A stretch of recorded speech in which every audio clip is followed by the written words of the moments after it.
Hey, thanks for joining me. It's time to look at a book that I've already looked at once. I just double checked. This was 2 years ago that I looked at it, which by God, it does not seem to me like it's been that long, but it has. 2 years ago, I looked at this thing for the first time, and as I like to do with some of these great works of the past, I like to show them again because I've got a significantly bigger audience now than I did, 2 years ago. So, I like to show these things off. And in that last video, the first time I looked at this, I said, Wolverine, what if, the What If series, one of my favorite things from back in the day, what if Wolverine was an agent of S.H.I.E.L.D? Just a random book that was out there. My older brother and I were collecting these comics and we're super into them and we're super into Wolverine. And a lot of these What If issues seem to focus on Wolverine. But I didn't pay attention to the artist because I didn't fucking care at the time. Who cared? But it's Rob Liefeld with Scott Williams on inks on the cover. And I was saying in my first video on this one that I'm like, this book from 1990, it's either 89 or 90, is the best thing that Rob Liefeld has ever done. It's too good. And I do not understand what it was. But I believe it was 2 years ago on this video where I don't know if it was the first time that my now good friend, Chuck Gibson, he chimed in on the comment section. And it was, I think, the first time I kind of paid attention. I may have seen his name pop up once or twice. I'm not sure.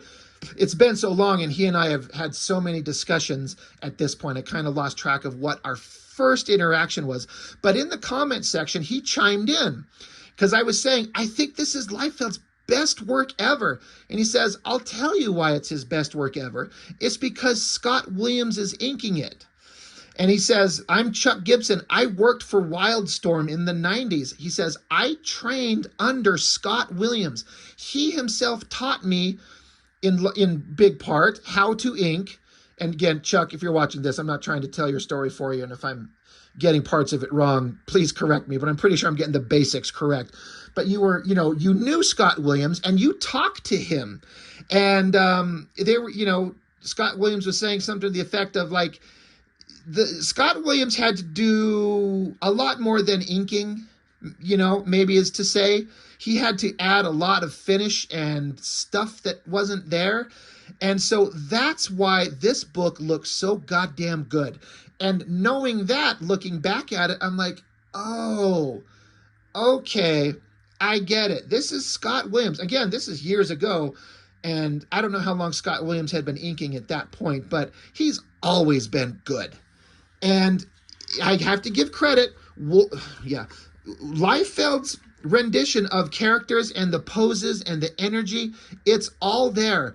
But this is kind of an example of a penciler who does have something. He's got an energy, a style. He's got something that works. And then you put an absolutely fantastic inker that defines all the interesting stuff and emphasizes it, just makes it work, where suddenly magic happens. Magic. That's Jordan and Bird, but I was like, wouldn't that be awesome if Magic Johnson was right there? God, Larry Bird would never stood up against Michael Jordan, even in their heyday. Anyway, yeah. I as a kid, again, at this time, it says December of 89, I was not paying attention to artists. This is just a book that I collected, and I thought it looked amazing. This was one of my favorite versions of Wolverine. I loved the face, the angry face, the pose. I'm like, it looked good. This is a million times better than anything Liefeld does now. And he swears up and down right now he's doing the best work of his career. Bullshit.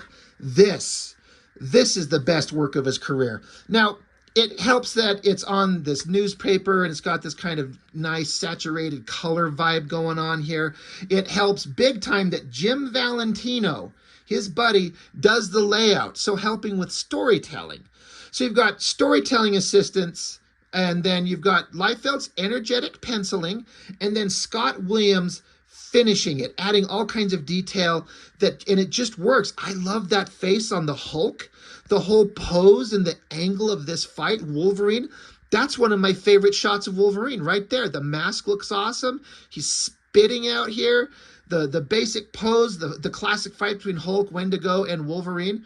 Like, this looks amazing.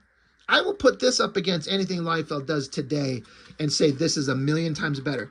But again, yes, Mr. Scott Williams, do you think Liefeld penciled all this debris and rock and stuff in here? I don't know. But if I had to guess, based on the kind of shit that he does, it was probably just some basic hills and few pencil indications of these, plants and grass and stuff. And so the inker comes along, has to finish this shit. So he gives it texture and form. And so props to Scott Williams. Looks amazing. Fantastic. The whole basic story, it's an alternate universe where S.H.I.E.L.D. runs into Wolverine while he was still a member of the Canadian Weapon X program, and gets his help, enlists his help to seek out and sniff out robotic imposters in their organization. And it basically leads to Wolverine not joining the X-Men and becoming the guy who runs S.H.I.E.L.D. And this is one of my earliest stories of Wolverine. I knew he was an X-Men. I was reading the classic X-Men. I was reading the Dark Phoenix saga and things like that. I was picking up Uncanny X-Men at some point where Wolverine was crucified on that big X. And here's this what-if story. And it just emphasized what a badass Wolverine is as a character. Frickin' helicopters drawn to look like helicopters. How much did Liefeld do? He will not do that shit now. Decades later, he cannot even remotely pull that shit off. So again, did he try for once? Hard to say. I'm positive that Liefeld traced that shit from a Kirby thing, or something like that. There's no way Liefeld drew that. That is a trace. The coloring is doing a fantastic job with these just basic flat colors to show like the sun setting in the distance. And then here's fairly typical Liefeld backgrounds, just a basic 1-point perspective. You're lucky if you get even that in his modern work, but it's very simple, but it makes sense. It works. It works well enough to do exactly what we need it to do. So they, they're walking, and basically Fury is saying, look, I've got infiltrators in my midst. You, with your mutant abilities, you can sniff these things out. Fury's like, I want you to sniff him out and destroy him anywhere you find him. So Wolverine, evil smile on his face, and he's like, I was hoping you'd say that, and rips Dum Dum Duggan to shreds, revealing that he's been an alternate robotic life, what's a LMD, life model decoy, right next to Fury the entire time. Great shot of Wolverine slicing him open. And I always like these shots of Wolverine when his face is in all shadow. And this right here with his eyes in his mouth. To my understanding, this was a thing that Silvestri and or Brett Blevins introduced a visual look in the Inferno saga. I could be wrong. I think it's somewhere around there. I'd never seen that before, where his face is just all shadow except his eyes in his mouth and then the top of his head. It makes him look demonic, which is a really neat way to portray Wolverine. So these shots, this is all great. Wolverine just ripping the guy to shreds, and Fury's pissed. He's like, God damn it, I can't believe they got this close to me. So he's like, well, I'm glad I enlisted your help, Wolverine, so let's go do more. By the way, here's Black Widow. Take her with you. So later on through the ship, they're crawling around in the rafters. Now, I don't know why there's this giant gymnasium room and these giant rafters 50 feet in the air they can crawl along, but Wolverine's basically like, he's thinking to himself how the woman's a real pro. Nice to see someone who lives up to their rep. This is just kind of giving the opportunity for Wolverine to throw out props to Black Widow being a badass. But Wolverine's like, everybody down there in that room is a robot, every one of them. So let's go, tear into them, don't hold back. So they dive down, and again, these shots, that looks awesome, that looks awesome, that looks awesome. I just love it. There's your kind of typical Liefeld techno background. It's just a bunch of rectangular shapes. It's pretty basic, but you know what? It works. It completely works. It tells you just enough to get through the story. But I gotta give it to the composition of it all. Big shot of Wolverine slicing robots apart. Black Widow down here taking him out. Like, I can't believe I'm seeing something like this from Mr. Liefeld and loving it so much. But again, a big credit to Mr. Scott Williams. Another great group shot. There's even a headless robot here diving at Wolverine. This group shot is more detailed than anything Liefeld would do these days. You're going to hear me say that a lot probably. But again, inker. Like this shot of Wolverine diving at Black Widow, saying, whoa, whoa, whoa, not him. He's human. He must have been a late arrival. I love the way he drew his mask. And then the energy of him like, no, stop. Hey, whoa, whoa, hold on. So then Wolverine offers to cut her hair. She's bitching that it's getting in her way. So he's like, I got that problem solved. So he basically cuts her hair. So now Fury and Wolverine are together like, you know, we could use your help. We got bigger things going on. So how about you keep working with us? And Wolverine's like, great. Let's go. So they go to assault some super bad guy. They all fly down on flying vehicles. They're charging. They blow open a wall. Great shot of Fury holding an actual fucking gun that looks like some piece of technology. You don't even need me to tell you what a Liefeld gun looks like these days. This may be the last time he ever drew a gun with that much detail on it. But again, did he? Good shot. I love how it's tilted on its side. It's energetic. And it's, I forget. Who's the name of this bad guy? Fucking, I can't. Who cares? Whatever.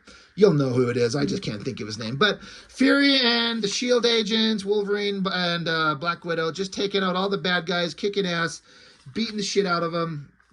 And so it's the Baron. The fuck is his name? Who cares? The Strucker? Whatever. So it's a tech-based raid, which is something that Liefeld leans into like every comic he ever does. They jump out of a plane and they find a tech base and start slaughtering faceless bad guys. Yeah, Liefeld learned it good here, and he proceeded to do it in every comic he's ever made there since. But the team keeps going down the tunnel, blows open a door. Love that shot of Fury's face. Absolutely awesome. Great lighting, the gritted teeth, the stogie, the smoke from the cigar and the gun. It's a great face. How much is that is Liefeld and how much of that is Williams? Don't know. Yeah, Baron Strucker and his Satan claw, some glowing red glove. And there's Dum Dum Duggan. He's got him strung up. Wolverine dives at him, slices the glove off his hand. Black Widow pivots and shoots what's her bitch here. Whatever her name is. Yeah, pretty awesome shot. Wolverine takes it out, takes out the guy, ready to do the killing blow, but Fury interjects. He's like, wait, hold up, stop. This is my fight. This is my thing. So Fury and Baron go at it. Fury's going to lose, maybe for a second. The S.H.I.E.L.D. agents are like, we got to help him. Wolverine's like, no, just hold on. This is personal. It's his fight. And of course, Fury wins. He defeats the bad guy. It all works. And they're like, well, we defeated them. Hey, Mr. Wolverine, you should stay with us. We work too well together. And I actually believe this. I feel like Wolverine working with Fury in this capacity is something the character would do. This is something he would absolutely do. And he's like, well, I'm kind of officially working for Canada. And Fury's like, oh, I could take care of that shit. No problem. And Wolverine's like, that's awesome. Great. So it just goes to a big splash page of Wolverine joins S.H.I.E.L.D. and they kick ass. They do really good things. They take out all kinds of villains and they just kind of make the world a better place. This is like the best place where Wolverine could be. They even have a scene where Professor X and Nightcrawler come to Wolverine and say, we need mutants. We need help. And Wolverine's like, yeah, I'm a mutant, but I kind of got a gig that I'm kind of happy with. So I can't join your team. But if you need help, let me know. We can probably lend a hand once in a while. So, Wolverine doesn't join the X-Men, but he's like, I can help you. So it cuts back to some time later. Fury's zipping around in his flying car. The Baron shows up again. It's a robot, but, it just throws off Fury. The guy smashes through the window, takes over the controls, and just throws off the flight characteristics of the vehicle. And Fury ends up crashing into the water, exploding, and dying. And so basically this is the opportunity for them to give controlling interest of S.H.I.E.L.D. over to Wolverine. And Wolverine's like, well, this is kind of your gig, dum-dum. And he's like, no, I don't want that. You need it. You're the guy for it. And Wolverine's like, all right, well, I mean, yeah, Wolverine's kind of happy with the gig. They're all sad that Fury's dead, but okay. And so basically it just stops, ends here with Wolverine as, the leader of S.H.I.E.L.D. And so the Watcher, he's like, the man called Wolverine, he becomes a director of S.H.I.E.L.D. and a circumstance that would have profound effects on the mutants of this reality. Wolverine used his authority to stop Stephen Lang from recreating the Sentinels. Thus, the woman called Jean Grey would never venture to the moon and try and stop them, and this reality would never know Dark Phoenix. And so basically it's saying that Wolverine's position, he makes the world a better place for mutants and humans and everybody. And that's where it kind of ends. It says here, this once savage beast man would, through his influential position, teach this reality to peacefully coexist with this mutant population. And for that alone, his name would be revered for all posterity. And so I was kind of shocked rereading this because it never occurred to me all the other What If comics are basically horror stories. The worst possible things happen. Everyone dies, the bad guys win, the good guys turn evil, the planet's destroyed. It's always the worst possible outcome. But it wasn't until years later when I kind of paid attention, I was like, you know what? This ends on an extremely happy note. Wolverine finds a better place for him than with the X-Men, and because he's in charge, the world is a fantastic place. It ends on a happy note, and these What If comics don't usually do that. So that by itself makes it a very unique artifact from this era. Because all the other ones that I've looked at, the What If the alien costume possessed Spider-Man, What If Wolverine fought Conan, What If the X-Men lost Inferno, What If the X-Men lost Atlantis Attacks, like they're all horror stories where everything went terrible. But this one, it's a happy ending. It's crazy. I'd love to, like, they should do What If follow-ups in issue 2 and What Is This World Like? They could do follow-ups on all kinds of stories. But maybe it's better as just left as a one-off. But honestly, like I said, Liefeld's best work, I fully attribute it to inker Scott Williams. But I got to give credit to what Liefeld. He has something. He had help, Valentino on layouts, and he had an amazing inker. But Liefeld had something. He got hired for a reason, and he was popular for a reason. Love him or hate him, you can't deny that there was something there that connected with us, and I was part of it. And again, this is way before I even recognized names like Liefeld or McFarlane or Lee or any. I wasn't paying attention. It wasn't until way later that I started noticing names, and then I came back and went, holy shit, this was Liefeld that drew this back when I was reading X-Force. So, love him or hate him, that Mr. Liefeld, there's something here. And he's listed as penciler, so I still list it as the best thing he's ever done. Even over his X-Force and New Mutants work, which I guess I could make an argument for myself that since there's such a heavy hand of a fantastic inker making him shine, maybe it's better to attribute his best work, the stuff that he's done on his own, meaning penciled and inked himself, which to me is New Mutants 100 and X-Force 1, 2, and 3. That's his best stuff when it's just him. But with an inker, this kind of is the best thing. Scott Williams is the best inker working today. That's arguable depending on who you are. But holy shit, he's been amazing for decades. And what a great piece of work. So I don't know. What else can I say? What If Wolverine was an agent of S.H.I.E.L.D.? Love it. Love it so much. Great book. So love to hear your thoughts on this one. Again, it's a revisit. I looked at this, but it was 2 years ago. So tell me what you think. And that's all I got for now. Thank you for watching. I really, really appreciate it. I'll see you next time.